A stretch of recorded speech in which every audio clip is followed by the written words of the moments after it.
नमस्कार. बाबा टॉकीजच्या सिनेमाचे हिरो या सदरात आज आपण आणखी एक महत्वपूर्ण आणि क्रिएटिव्ह व्यक्तीला भेटणार आहोत, जे दिग्दर्शक आहेत, लेखकही आहेत आणि त्यांचा विशेष पगडा आहे. त्यांनी आजवर 4 सिनेमे केले. त्यांचा उल्लेख येईलच, परंतु ते 4ही वेगळे होते. कसे ते बघू. तर या सिनेमाचे दिग्दर्शक आहेत समीर सुर्वे. नमस्कार समीरजी, तुम्ही या इंडस्ट्रीत आहात. आता तुमच्या फॅमिलीपैकी कुणी होतं की ज्याच्यामुळे इन्स्पायर होऊन तुम्ही इथे आलात?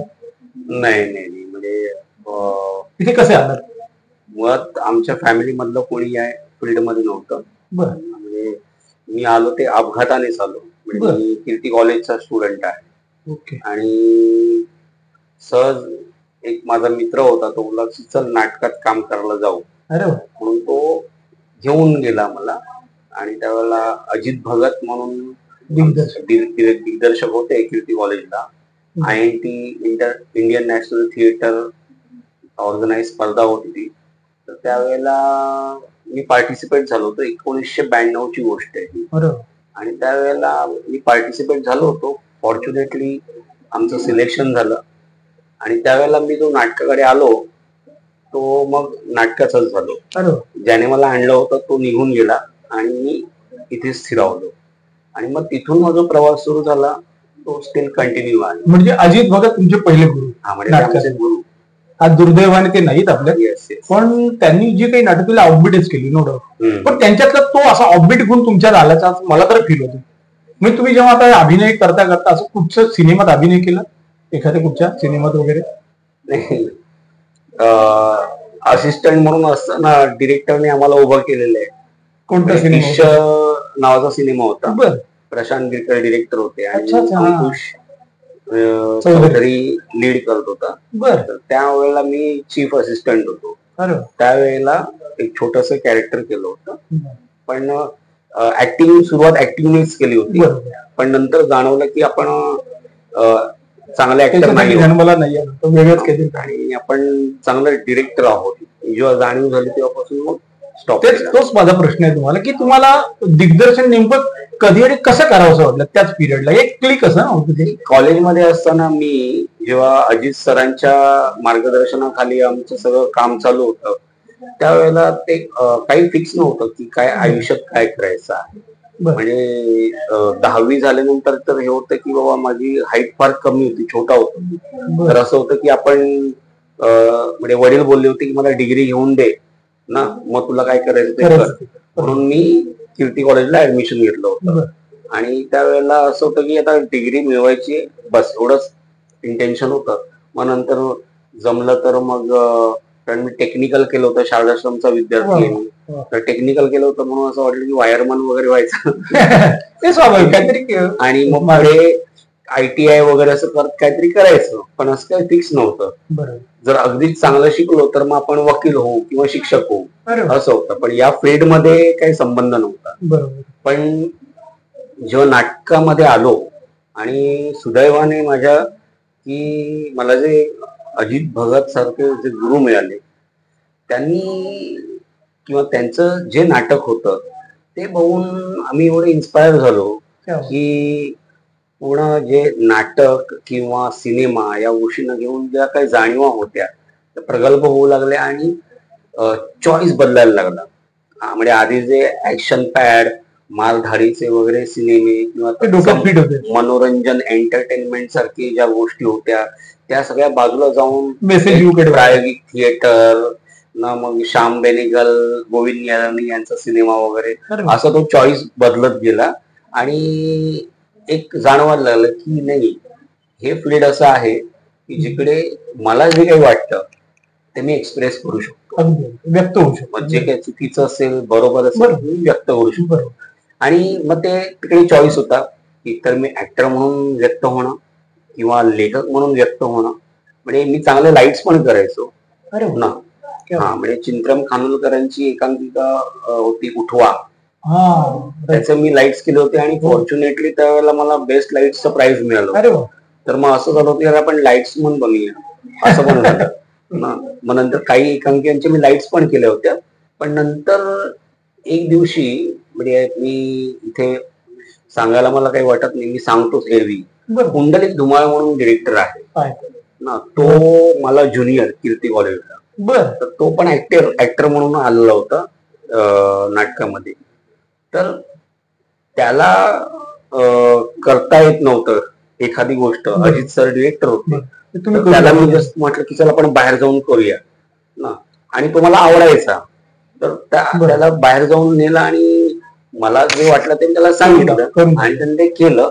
आणि नंतर जेव्हा तो सगळ्यांसमोर आला तर ते सगळ्यांना एवढं आवडलं की तिकडे मला जाणवायला लागलं की अरे हा आनंद वेगळाच आहे.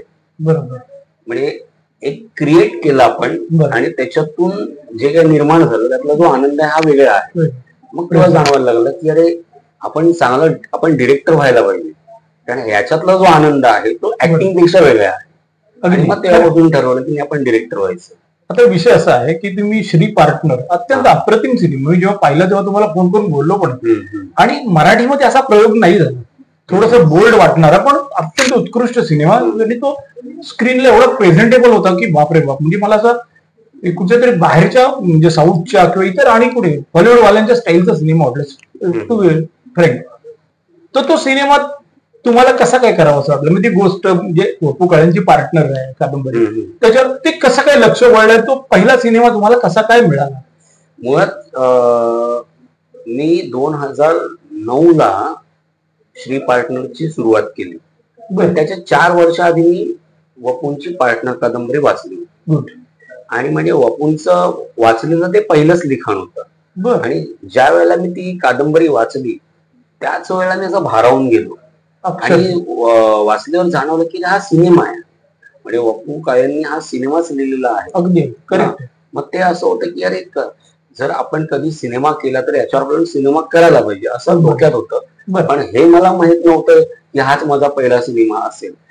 बघा काय आहे की मी नियतीमध्ये माझा विश्वास नाही की जसं आपण ठरवतो, आपल्याला जसं आपण इच्छा व्यक्त करतो तसं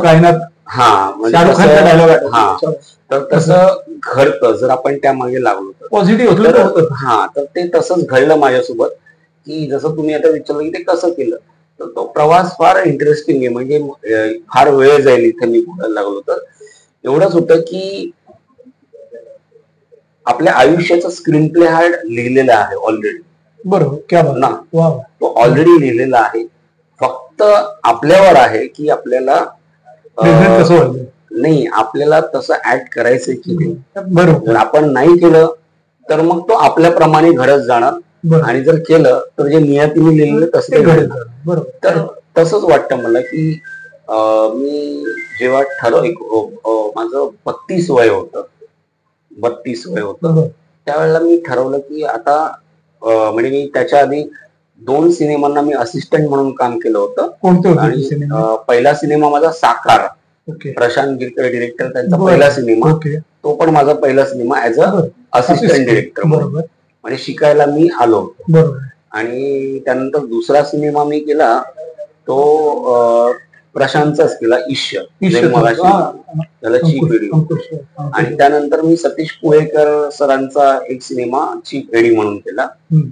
आणि त्यानंतर मी मिलिंद पेडणेकरांचा एक सिनेमा, त्यांचा पहिला सिनेमा तमाशा हाच त्याला मी असोसिएट होतो. आणि ते सिनेमा झाल्यानंतर मग मी ठरवलं की आता आपण आपल्यासाठी स्वतःसाठी करायला पाहिजे. मला ते प्रकर्षाने जाणवायला लागलं की आता हा टाइम आहे की आपण आता स्वतः डिरेक्टर म्हणून प्रयत्न करायला. तर मी प्रयत्न केले. आता मी तसं सांगणार नाही किंवा मी किती जणांना भेटलो वगैरे, पण मी प्रयत्न केले जसे इतर जण प्रयत्न करतात तसे मी प्रयत्न केले. पण मला जाणवलं की आपलं जे दिसणं आहे आणि असणं आहे त्यानुसार आपण काय लोकांना फिट वाटत नाही. पण मला माहित होतं की मी चांगलं काम करू शकतो. तर त्या अनुषंगाने मग मला असं वाटायला लागलं की आपण आता आपली विहीर स्वतःच खणायला पाहिजे, त्याशिवाय पर्याय. आणि मग गोष्टी अशा घडत गेल्या की परिस्थिती अशी तयार होत गेली की मला डिरेक्टर बनायचंय ना. कारण मला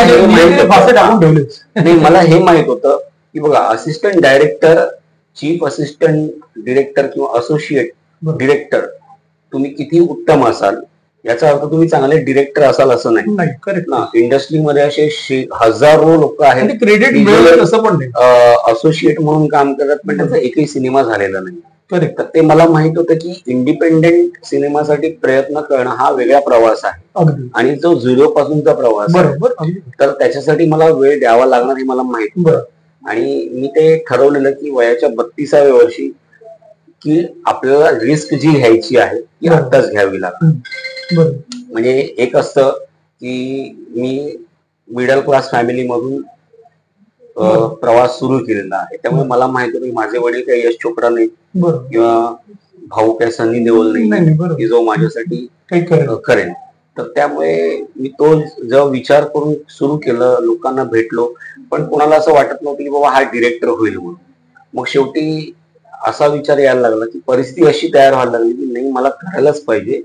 आणि जसं तुम्ही इच्छा व्यक्त करता तसं एक परिस्थिती तयार व्हायला लागते. मग तशा तुम्ही त्या लोकांच्या सर्कलमध्ये जायला लागतात. पण फॉर्च्युनेटली म्हणा किंवा अनफॉर्च्युनेटली मी अशा काही लोकांच्या संपर्कात आलो जे फ्रॉड होते. तोही अनुभव महत्वाचा असतो. तो पहिलाच अनुभव होता माझा की ज्यांनी मला सांगितलं की मी तुला तू प्रोड्युसर होत होता, मी तुला फंडिंग देतो आणि तू सिनेमा कर.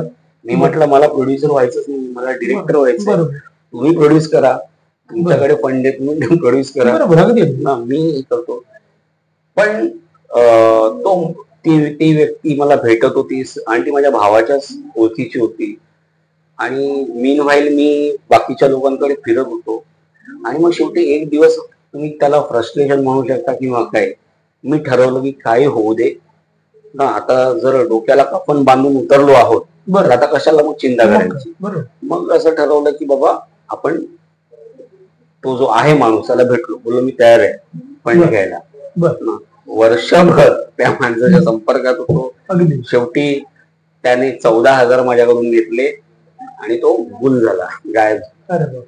पण तो जो गायब झाला तो मला अशा त्याने एका टोकावर आणून ठेवलं की मला माझे परतीचे दोर मी स्वतःच कापून ठेवले होते.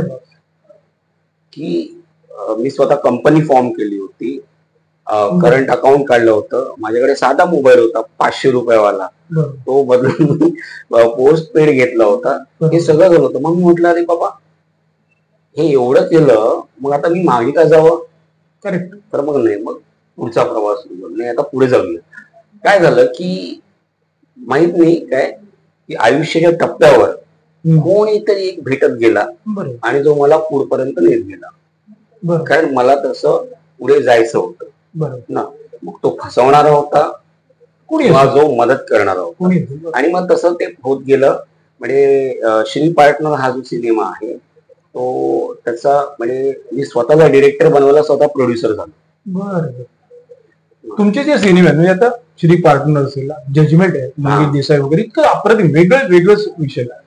तर हे वेगवेगळे पण विषय असलं, तुम्ही वैविध्य स्वतःहून निवडलं की तुम्ही असा विचार केला की मार्केटला माझे सिनेमा चालेल की नाही, मला तुम्हाला आवडलं म्हणून तुम्ही केलं काय? नाही, हे हा चांगला मुद्दा आहे. जेव्हा मी श्री पार्टनर केलं, वपू काळीची पार्टनर कादंबरी होती, त्यावेळेला मी फार कॉन्शियसली विचार केलेला की नाही, कारण जो सिनेमा मी शिकलो, मी काय कुठले इन्स्टिट्यूट केलेलं नाहीये, पण जे बघून किंवा जे गुरु मला भेटले किंवा ज्यांच्याकडे मी काम केलं किंवा जो सिनेमा मी बघत गेलो, सिनेमा वगैरे बघत, त्याच्यामुळे मला कळलं की अरे सिनेमा ही आर्ट आहे ना, त्याला आपण आर्ट म्हणून प्रेझेंट केलं. मग त्यातून एक असं की बाबा कादंबरी मधले जे कॅरेक्टर आहेत ते तसेच दिसले पाहिजे ना. ते जर नाही दिसले तर पहिला जो प्रेक्षक आहे तो वाचक आहे त्या कादंबरीचा. अगदी 100% करेक्ट आहे. तो पहिला प्रेक्षक आहे, त्याला जर आवडलं नाही तर मग पुढे खरं संपलंच. अगदी करेक्ट. आणि म्हणून मग मी तो त्यावेळेला असं ठरलं की त्यावेळेला मला काही जण असे म्हटलेले की बाबा काही जी कास्टिंग केलेली मी ना, पद्मनाभ बिंड हा उत्तम आर्टिस्ट आहे. म्हणजे श्री पार्टनर साठी त्याला मोठा सन्मान मिळाला होता त्या वर्षीचा बेस्ट ऍक्टर ना. तर त्याचं मी कास्टिंग केलं. म्हणजे मी त्यावेळेला ओपन ऑडिशन घेतलं होतं मुंबई पुण्यामध्ये. जवळ 1000 लोकांमधून ओव्हरऑल ती मेन कास्टिंग केली होती. कुठून आला होता पद्मनाभ? यवतमाळचा. आणि तो त्यावेळेला प्रायोगिक थिएटर करायचा. त्यातून तो आला होता आणि श्वेता पगार पुण्यात. हा, तर तिथून ते कास्ट म्हणजे त्यावेळेला विचार हा होता की मला वेल नोन कोणी घ्यायचा नाही. बरोबर, मला जो सिनेमाला कॅरेक्टर पाहिजे सिनेमात बनवायचा. आणि पण नंतर सिनेमा वगैरे झाला, बनवला, कारण बनवणं मला माहित होतं, पुढचं मला माहित ते अभिमन्यू सारखं झालेलं की बाबा चक्रव्यूहात घुसायचं माहित होतं पण बाहेर माहित नव्हतं. तर ते नंतर मला त्याचाही अनुभव आला की जर अर्धवट ज्ञान असेल तर ते केवढं घातक असतं आणि म्हणजे तुमचं आयुष्य उद्ध्वस्त करून ठेवू शकतं ना.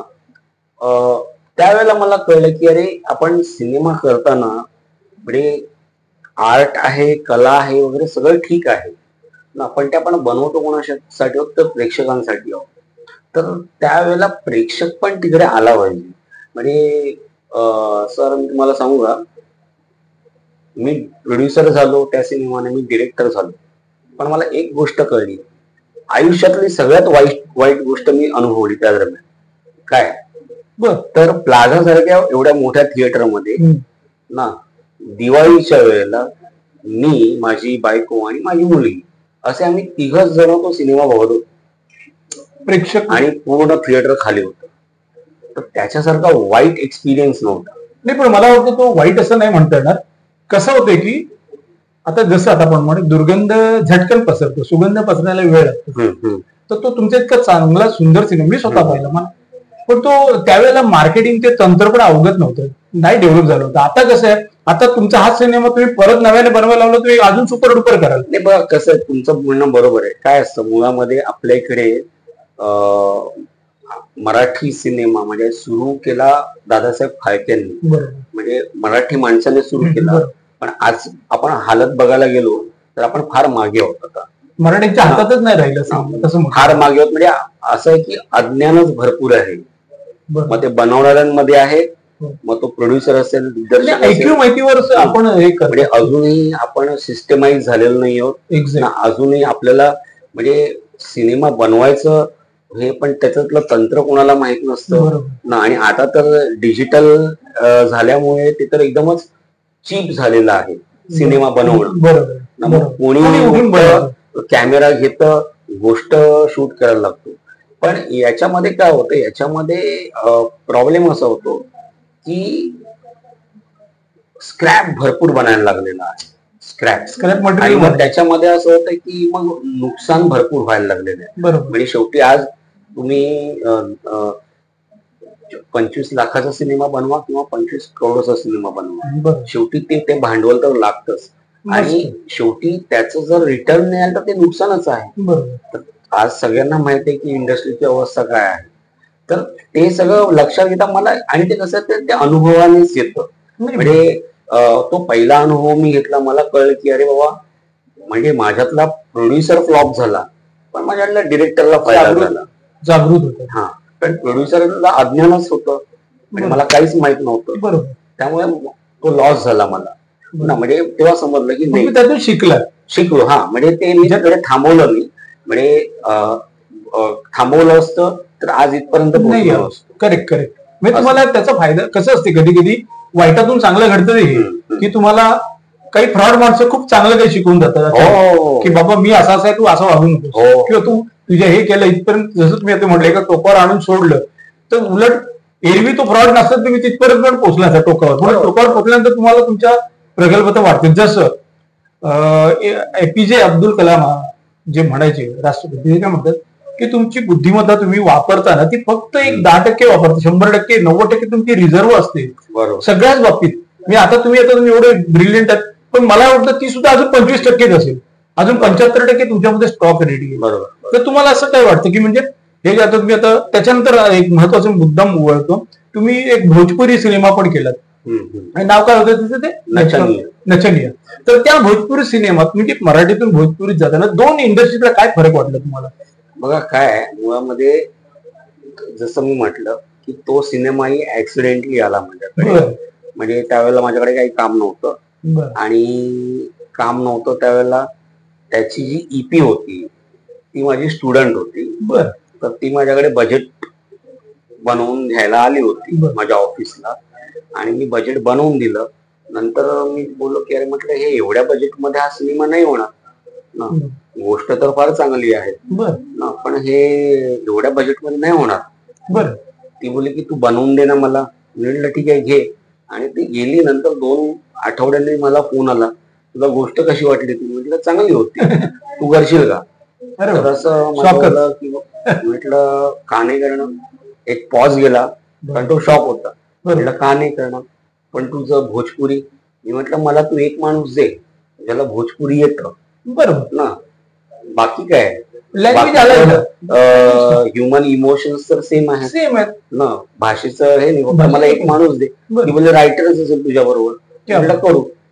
तर ते मी कुठलाही विचार न करता ना ते घेतलं. काय असतं म्हणजे मी नेहमी सांगतो, ज्या वेळेला भूक लागलेली असते ना, प्रचंड भूक लागलेली असते, काही चालतं, तर त्यावेळेला समोर जे येईल ना ते देवाने दिलेलं आहे असं समजतं.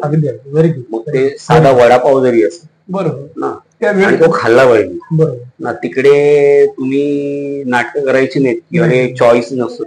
भूक लागले जे आलं ते देवाने पाठवलेले खायचं, अनलेस अनटिल ते शिळा असेल किंवा खराब असेल तर नका. तुझ्या नशिबाचा आलेला आहे तर ते खायला पाहिजे. तुम्हाला मी सांगतो, तो एक्सपिरियन्स माझ्याकडे एवढा अमेझिंग होता, म्हणजे जबरदस्त होता. म्हणजे मी अजिबात तयारी न करता, म्हणजे मी हात साफ करायला, जसं हात साफ करायला बोलतो की काम नाहीये तर चला करून घेऊ ना. आणि कोण मला ओळखतोय, आपण भोजपुरीमध्ये कोण ओळखतोय आपल्याला, कोण होते कलाकार तरी. आणि मग मी घेतलं ते प्रोजेक्ट आणि फार कॅज्युअली मी इन झालो. म्हणजे मला आठवतं की त्याचं स्क्रिप्ट पण रेडी नव्हतो.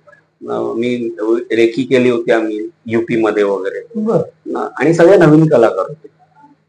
फक्त म्हणजे संभावना सेठ म्हणून जी ऍक्ट्रेस आहे तिचा नवरा अविनाश दुबे तो लीड मध्ये होता, पण तो पण काय वेल नोन नव्हता. त्याने थिएटर केलेलं होतं, नवीनच होतं, गोरखपूरचा होता तो. बाकी सगळी कास्टिंग म्हणजे मराठी तिथं आपल्या इकडून श्रद्धा चव्हाण म्हणून ऍक्ट्रेस आहे जी व्यावसायिक करत होती, ती होती त्याच्यामध्ये. तर ते केलं आणि तुम्हाला विश्वास नाही बसणार, म्हणजे आजही ते युट्यूबला आहे अवेलेबल. तो सिनेमा भोजपुरी मधल्या सगळ्या टॉपच्या आर्टिस्टने पाहिलेला आहे आणि पाहून ते एवढे भावूक झालेले. म्हणजे तुमच्या पंकज त्रिपाठी पासून निरहुआ पर्यंत सगळ्यांनी पाहिलेलं आहे. चिंटू वगैरे सगळ्यांनी पाहिलेलं आहे. तुमचं राजकुमार पांडे, पवन सिंग नाही, राजकुमार पांडे जे तिकडचे सुभाष त्यांनी सगळ्यांनी पाहिले आणि ते एवढे इमोशनल झालेले, म्हणजे ते भावुक एवढे झालेले सिनेमा की ते बोलायला लागले की आज आम्ही बोलू शकतो की आमच्या भोजपुरीमध्येही असा सिनेमा बनतो ना. सिनेमा बनला म्हणजे ते आरोप केला जातो की भोजपुरीमध्ये अश्लील आणि वाह्यात सिनेमा वेगळं केलं. तर त्याच्यामध्ये हा सिनेमा म्हणजे मी बोलत नाही, पण ते लोक असं म्हणतात की हा आमच्या एवढ्या वर्षातला पाथ ब्रेकिंग सिनेमा आहे. म्हणजे म्हणजे जो वेगळा सिनेमा आहे. आणि म्हणजे पंकज त्रिपाठी सगळ्यांनी अप्रिशिएट केलं. तेव्हा मला कळलं की अरे हे तर आपण केलं, पण हे म्हणजे म्हणतात ना की कसं असतं की एक मराठी माणूस जेव्हा भोजपुरी काम करतो तर त्याच्या ज्या संवेदना आहेत, त्याच्या ज्या जाणीवा आहेत फिल्म मेकिंगच्या, त्या वेगळ्या होत्या, म्हणून तो सिनेमा तसा बनला. आणि त्याचा मला फायदा काय झाला की मी कोणतीही तयारी न करता तो सिनेमा केला होता. म्हणजे मी तिकडे जाऊन इम्प्रोव्हाइज केले असं. तर तेव्हा मला एक कॉन्फिडन्स आला की आता मी जगातल्या कुठल्याही भाषेचा सिनेमा करू शकतो. तुम्हाला नंतर भोजपुरीवाल्यांनी विचारलं, भरपूर सिनेमा ऑफर्स आले? नाही, असं आलेलं, पण मुळात काय ते त्यांच्या टाईपचं काम होतं, तर ते काय मला करायचं नव्हतं. कारण ते आपण आपल्या पद्धतीने आपला सिनेमा बनवतो. इनफॅक्ट मी आता करतो आहे. आता एक सिनेमा माझा मराठी चालू आहे, त्यानंतर मी भोजपुरी सिनेमा करतो आहे आणि तो चांगला सिनेमा करतो आहे. बट नॅचर तुम्ही एवढा स्पेस आहे तिकडे, क्रिएटिव्हिटीला आहे. नाही, कारण काय होतं की आम्ही बघितलं की भोजपुरी सिनेमा म्हणजे ते जसं ते राजकुमार पांडे वगैरे म्हणाला लिहिले ते गरमागरम सगळं काय, त्याच्यामुळे तो एक ऑडियन्स वेगळा झाला. तुम्ही त्या ऑडियन्सला एक वेगळी कलाटणी दिली की असे सिनेमे येऊ शकतात. तसंच तुमच्याकडून त्या अपेक्षा त्यांच्या वाढल्यात ना. बट नाही आता तुम्हाला स्वतःला कळलं की आपल्याला अजून एक चांगला काहीतरी करायचं. मला त्या सिनेमाकडे मला आहे ना, त्या सिनेमाला स्क्रीन, त्यांचा जो स्क्रीन अवॉर्ड असतो बरोबर, लोकल 4 लँग्वेज, आपल्याकडे फिल्मफेअर होतो, त्यांच्याकडे स्क्रीन अवॉर्ड होतो ना. तर त्याला त्या सिनेमाला 4 अवॉर्ड मिळाले. बेस्ट क्रिटिक्सचा मिळाला, डिरेक्टर म्हणून मला मिळाला, ऍक्टर म्हणून अविनाशला मिळालं आणि ऍक्ट्रेस म्हणून त्या रिचाला मिळालं. बरोबर. म्हणजे ते एक वेगळं ते अटकडे स्टँड झालं ते प्रोजेक्ट. नाही म्हणजे तुम्ही अगदीच म्हटलं ते एस्टॅब्लिशच झालं. जर मनात आणलं तर तुम्ही तिकडे भरपूर काम करू शकता. हो, पण ते पण नाही, पण तुमचा तो पिंड वेगळा नाही, तो चॉईसच नाही ना आपला. कसं आहे, आपण मराठी सिनेमा जो करतो तर आपला एक टाईप आहे ना, आपल्याला इकडे जो चॉईस आहे तो तिकडे नाही. तिकडे तर माझा प्रयत्न आहे की ती व्हॅक्यूम आहे, तर मी ती व्हॅक्यूम नाही भरायला पाहिजे. कोकण तुम्ही भरूनच काढायला पाहिजे. कारण कसं आहे साहेब, म्हणजे का समीरजी, की तुमचा जो सिनेमा आहे ना, तुम्ही जसं तुम्हाला जे वाटतं की त्या लोकांनी पण हे काहीतरी करायला पाहिजे मराठीत, तर ते तुम्ही पोहोचवू शकता. इकडे जे शक्य नाही ते तिकडे तुम्ही सहज शक्य करू शकता, किंवा इकडच्यांचा एक वेगळा अँगल तुम्ही त्यांना दाखवू शकता. बघा काय आपल्याकडे मराठी सिनेमा मध्ये असं बोलत की आपण कॉन्टेंट सिनेमा बनवतो. बरं, आपण जेवढा चांगला कॉन्टेंट सिनेमा बनवतो तेवढं कुठलं रिजनल बनवत नाही. ओके ना. ते एक विषय निघाला म्हणून सांगतो. दिलीप दळवींच्या तोंडून पण इंटरव्ह्यू मध्ये असाच उल्लेख झाला होता की तुमच्या फिल्म याला ऑस्कर अवॉर्डला सुद्धा त्यांचे तेच म्हणणं आहे की तुमच्या इंडियन सिनेमामधले जे मराठी सिनेमा आहेत कंटेंट काय येतात, कसले कंटेंट असेल, तर त्या विषयाला धरून बोलतो. बोला. हा नाही, पण मला असं वाटतं ना की आता कॉन्टेंट ओव्हरलोड झालेलं आहे ना. म्हणजे नाही अति झालेलं आहे. आणि मी हे बऱ्याच वेळेला बोलतो बस झालं आता कॉन्टेंट. तसं जर कॉन्टेंट ला जर एंटरटेनमेंट व्हॅल्यू नाहीये तर काही उपयोग नाही. करेक्ट. म्हणजे तुमचं कॉन्टेंट असायला पाहिजे सिनेमामध्ये, पण शेवटी तो सिनेमा आपण प्रेक्षकांसाठी बनवतो हे विसरायला पाहिजे ना तो ना. नाहीतर मग काय होतं, मग ते तसं होतं ना की कोर्ट घ्या किंवा विहीर घ्या किंवा तुमचं किल्ला घ्या किंवा हे आता लास्ट कासव आलेलं सिनेमा अप्रतिम आहे, पण बघते कोण? करेक्ट. शेवटी ती कलाकृती म्हणून ग्रेट असेल, पण जर तो सिनेमा बघितलाच जात नसेल तर माझ्या लेखी त्याला अर्थ नाही. कारण मी तो एक्सपिरियन्स केलेला आहे श्री पार्टनरला ना. अवॉर्डने प्रोड्युसर जगत नाही. नाही बरोबर. तुम्ही आता जसं शुभ लग्न सावधान ते केलं, किंवा हे नचनिया, जजमेंट तर मला खूप इम्प्रेस झालं. मी तर श्री पार्टनरला तर झालो, त्यानंतर पुढे म्हणजे तुमच्या त्या थ्रिलर मधला पण एक वेगळा अँगल तुमच्याकडे आहे. म्हणजे तुमच्याकडे ते बघण्याचा दृष्टिकोन आहे. तुमचा असं काही ड्रीम प्रोजेक्ट आहे एक डिरेक्टर मला हे असं एखादं काहीतरी करायचं, असं काही विशेष सांगा त्याबद्दल? मी वाटलं तर सांगा. असं काही इनफॅक्ट माझा जो म्हणजे दाढी आणि ते त्याचाच भाग आहे. म्हणजे मी स्वतः श्री स्वामी समर्थांना फॉलो करतो आणि म्हणजे मला त्यांचा अनुभव आहे. म्हणजे हा जो पूर्ण प्रवास आहे ना, तर त्याच्यात मला म्हणजे बाकी ज्यांचं मला माहित नाही ना, पण मी बिलीव्हर आहे आणि मला अनुभव आहे.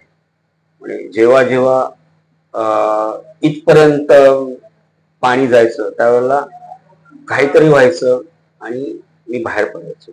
कारण कसं आहे की मी जसं म्हटलं की एक प्रोजेक्ट तुमचं आयुष्य उद्ध्वस्त करतं, एक प्रोजेक्ट तुमचं आयुष्य बनवतं. बरोबर. कारण माझं पहिलंच प्रोजेक्ट जे होतं तेच मी लॉस मध्ये गेलो. त्यामुळे ते धक्का पचवून तुम्ही आलात पुढे. म्हणजे मी ते पाहिलेलं आहे तो जो प्रवास काय असतो. म्हणजे मी म्हणजे कोणी आज मला बोललं की बाबा, तर मी त्याला सांगू शकतो की बाबा मी अनुभवलेलं आहे. तर ड्रीम प्रोजेक्ट आहे की श्री स्वामी समर्थांचं त्यांना मी फॉलो करतो. तर त्यांच्या कार्यावर आधारित काही करायचं, त्यांच्या चरित्रावर आधारित ओके मला सिनेमा करायचा. आणि गेली म्हणजे आता मी एक सिनेमा करतो आहे. म्हणजे जजमेंट 2019 ला झालं. त्याच्यानंतर मी आता सिनेमा करतो आहे. 4 वर्ष. पण 4 वर्षामध्ये मी त्या प्रोजेक्टवर काम करतो. तर बऱ्यापैकी माझं रिसर्च वगैरे सगळं झालेलं आहे. पण मला ते जाणवलेलं आहे की ते फार मोठं काम आहे. ते तुम्हाला आदेश देणार, त्यामुळे तयारी करून ठेवलेली. माझा तर पुढचा असा प्रश्न आहे की तुमचा एवढा अनुभव आहे की तुम्ही सगळ्या त्रासातून गेलात, स्वतः प्रोड्युसर झालात, काय काय केलं, ते नवीन येणाऱ्या इंडस्ट्री मधल्या युथला, निर्मात्यांना, बाकीच्यांना, दिग्दर्शकांना काय मेसेज द्याल, की काय धोके असतात किंवा काय आपल्याला काय टाळता येईल, कसं काय करता येईल? नाही, आता जसं की निर्मात्यांना मी एवढं सांगेन, बाबा तुम्हाला यायचंय ना तर आधी तुम्ही अभ्यास करा. करेक्ट ना, म्हणजे साधं आहे ना, आपण एखादी वडापावची गाडी टाकतो. मी साधं उदाहरण देतो. वडापावची गाडी टाकतो, फक्त मी पैसे लावून ती गाडी चालणारी नाही. आसपास खायला कोण, जर मालक आहे तर मला आधी कळलं पाहिजे की तो वडा कसा बनतो, कशी बनते, आणि हे सगळं डिटेल मला माहित पाहिजे ना. त्याचा जो व्यवहार असतो तो कसा चालतो, मग त्याचं जे काही बटाटे आहेत बाहेरून कुठून आणले जातात, हे सगळं त्याला अभ्यास पाहिजे त्या मालकाला. फक्त पैसे टाकले आणि गाडी चालायला लागली असं नाही होत. मग ती गाडी आहे ती मग कुठे मी प्लेस करायला पाहिजे ना, कोणत्या जागेवर की जिकडे लोक येतील ना, त्याची टेस्ट कशी असायला पाहिजे, हे सगळं ज्ञान त्या माणसाला पाहिजे मालकाला. सेम फिल्म बद्दल आहे. बाबा निर्माता याला माहित पाहिजे या सगळ्या, म्हणजे गरजेचं नाही की त्याने कोर्स करायला पाहिजे, पण ऍटलिस्ट त्याने त्याचा एक अभ्यास केला पाहिजे. खास करून बनतो कसा सिनेमा, त्याला मेकिंग प्रोसेस तरी माहित पाहिजे ना. कारण काय आहे की मग त्याला कोणी फसवणार नाही. करेक्ट, माहित असेल ते किंवा व्यवहार जे पैशाचे असतात त्याला अकाउंटिंग माहित पाहिजे. आणि दुसरं म्हणजे की रिलीज प्रॉडक्ट आपल्याला विकायचं आहे, मग त्याच्यासाठी काय काय करायला पाहिजे ते सगळं ज्ञान पाहिजे, तर त्याने घ्यायला पाहिजे. जे आर्टिस्ट आहेत वगैरे, म्हणजे मी नेहमीच सांगतो त्यांना, कारण मी स्वतः केलेलं आहे त्यामुळे मला सांगायला काही प्रॉब्लेम, ऍक्टर डिरेक्टर, हा, की बाबा यायचं असेल तर या इंडस्ट्रीमध्ये, पण तेवढी जिद्द पाहिजे ना, की जेव्हा वाईट प्रसंग येतात आयुष्यामध्ये तर त्यावेळेलाही आपल्याला त्या संकटामध्ये किंवा वादळामध्ये आपल्याला उभं राहता आलं पाहिजे. मग त्याच्यासाठी आपले बेसिक्स तगडे पाहिजे ना, म्हणजे तुमचे इंटेन्शन चांगले पाहिजे. किती प्रॉब्लेम आले तरी मी इथून मागे घालणार नाही बस ना, हे पाहिजे. कारण ते आहेच म्हणणं किंवा प्रत्येकाचा एक दिवस येतो, तो कधी येईल माहित नाही, पण तो येतो एवढं मला माहित. शिवाय थोडस माणसांनी शहाणं पण व्हायला पाहिजे. करेक्ट ना. तर त्या अनुषंगाने स्वतः आर्टिस्ट म्हणून त्याचं एक स्वतःचा अभ्यास पाहिजे, स्वतःची तयारी पाहिजे. आणि हे सगळं होत असताना की बाबा एक माणूस म्हणून त्याने पहिलं व्यवस्थित करायला पाहिजे. मग बाकीच्या गोष्टी होत जातात. आणि सगळ्यात म्हणजे महत्वाचं म्हणजे की हे रिस्की आहे. ही इंडस्ट्री म्हणा ही रिस्की आहे, तर त्याची तुम्हाला कल्पना पाहिजे ना. आणि ती रिस्क तुम्ही घ्यायला समर्थ आहात का, किंवा तुमच्यामध्ये ते गट्स आहेत का. ते गट्स असतील तर तुम्ही यायला पाहिजे, नाहीतर तुम्हाला कोणी जबरदस्ती केलेली नाही. आणि उद्या कोणी कोणाला ब्लेमही करायला नाही पाहिजे. बघा असा दे, आता ते काय आता मध्ये बॉलिवूड मध्ये सुरू झालं ना, काय त्याला म्हणतात की बाबा काय बापजाद्यांपासून परंपरा पिढ्यान त्याला काय एक शब्द बोलतात ना की बाबा काय नाही वेगळंच नाव. हा, म्हणजे बाबा तुमचा मुलगाला तुम्ही हे नेपोटिझम, तर मुळात मला ते बकवास वाटतं. आज सिंपल आहे, आज मी एका संघर्षातून उभा राहिलेलो, बरोबर आहे. हा, माझा संघर्ष मला माहित आहे, आणि त्याचं बेनिफिट जर माझ्या मुलांनी घेतलं तर काय प्रॉब्लेम आहे. बरोबर आहे. इंडस्ट्रीमध्ये जेवढे कोणी आहे, तो शाहरुख खान असेल कोणी असेल, प्रत्येकाचा स्वतःचा स्ट्रगल आहे ना. मुळात जर तुम्ही काही होत नसाल तर त्याला ब्लेम इंडस्ट्रीला देऊन चालत नाही. ती तुमची चुकी की तुम्हाला नाही होता आलं. मग आपल्याला होता आलं पाहिजे ना, इंडस्ट्रीमध्ये होता आलं पाहिजे. तुम्हाला जर तुमच्यावर, आता मध्ये मला रायटर भेटला होता, माझ्याकडे जबरदस्त स्टोरी आहे ते, मी म्हटलं मग प्रोड्युसर द्या आणून मला, मी करतो. बरोबर ना. नाही असं तुम्ही करा. मी म्हटलं तुझ्या गावी किती जमीन आहे, किती शेती आहे वगैरे. हा हाय. म्हटलं काम कर ना, तुला कॉन्फिडन्स आहे गोष्टीवर. म्हटलं मी डिरेक्ट करतो, शेती वगैरे विक आणि कर. नाही असं म्हटलं रे तुला तुझ्यावर गोष्टीवर कॉन्फिडन्स आहे मग आणि तू दुसऱ्याची विकायला लावणार, करायला लावणार हा, आणि स्वतःच नाही करायला लावणार, म्हटलं हे नाही चालत. जर तुम्हाला तुमच्यावर विश्वास असेल तर तुम्हाला तुमचं सगळं पणाला लावण्याची हिंमत पाहिजे, तरच या इंडस्ट्रीमध्ये या. नाही बरोबर. मला वाटतं खूप महत्वाच्या गोष्टींवर आपण उहापोह केल्या गोष्टींचा. आणि समीर सुर्वे यांचा बॅकग्राऊंड काय तसं नसताना त्या व्यक्तीने आपापलं वलय तयार केलंय स्वतःच्या मेहनतीने. पहिलाच सिनेमा ते निर्माता कसे झाले त्यांनी सगळं सांगितलं, अनुभव घेतले. आज तागात आता खूप चांगलं वेगवेगळ्या विषयावर काम करतात, प्रगल्भ झालेत. मला वाटतं त्यांच्या अनुभवातून आपण बरंच काही शिकू शकतो. मला वाटतं खूप मोठ्या गोष्टी आहेत की तुम्ही हे त्यांनी जे सांगितलं ते जरा थोडस आत्मसात करा.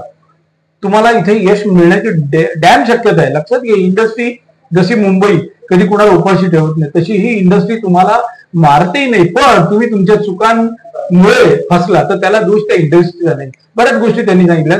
समीरजी, तुम्ही आमच्या या बाबा टॉकीजला जे काही मार्गदर्शन करता, अमूल्य टॉकीज बोला काय की यश किंवा सक्सेस हे बाय डिफॉल्ट आहे. बरोबर, बाय डिफॉल्ट आहे. फक्त काय की ते कसं मिळतं, कसं मिळवायला पाहिजे हे आपल्याला माहित नसतं. बरोबर ना. आणि एवढंच आहे की आपण प्रयत्न सोडले नाही पाहिजे. जर होत नसेल तर आपण हे समजायला पाहिजे की ब्लेम हा दुसऱ्याला नाही करायला पाहिजे. आपण कुठेतरी कमी पडतो, आपण कुठेतरी कमी पडतो, काहीतरी चुकतो. हे पहिलं मुळात जेव्हा आपण समजून घेऊ ना, तेव्हा आपण त्या दिशेने पाऊल पुढे टाकू. खूप महत्वाचा विषय, कारण ते आहे इथे इंडस्ट्रीमध्ये तक्रार करणारे लोक भरपूर आहे. याने असं नाही तसं नाही, कशाला दोष द्या.